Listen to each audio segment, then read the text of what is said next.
મુશ્લિમ મને સપોરા નદી ગંદ્રફ્યા મેલડી છો.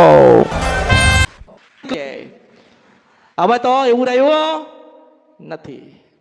બસ નજીકમાં કોઈક મંદિર છે ને ત્યાં જતા રહીએ ને ત્યાં કરી લઈએ. ના, જો તમારા વડીલો નિયમ લાયા હોય ને તમારા વડીલો જે નિયમ પાડતા હોય કે ભાઈ લગ્ન થાય એટલે પહેલા મઢે જવાનું, તો પહેલા મઢે જજો.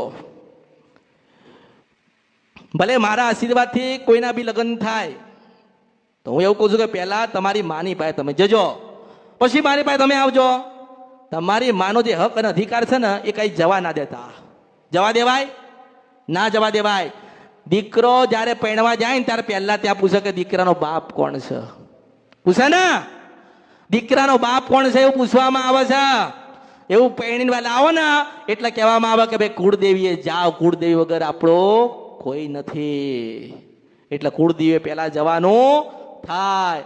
તમારા દરેકના જન્મ આલ્યા હોય ને તો કોઈ ખોડિયા આલ્યા હશે, કોઈ ચાઉંડે આલ્યા હશે, કોઈ બહુચરે આલ્યા હશે, કોઈ હરસિદ્ધિ આલ્યા હશે, કોઈ કાળકાય આલ્યા હશે, કોઈ બ્રહ્માણી આલ્યા હશે, કોઈ અંબાજી આલ્યા હશે. આલ્યા હશે ને દરેકને કોઈ મામાએ આપ્યા હશે.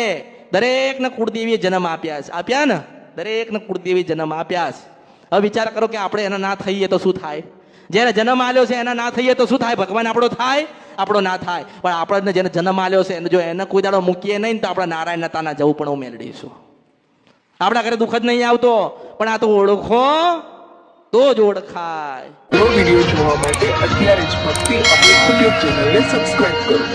બીજા વિડીયો જોવા માટે આપણી યુટ્યુબ ચેનલ શ્રી ભક્તિ અમૃતને લાઇક કરો, ફોલો કરો, શેર કરો અને સબસ્ક્રાઇબ કરો. બેલ આઇકન દબાવવાનું ભૂલતા નહીં. જય માળી હર હર મહાદેવ.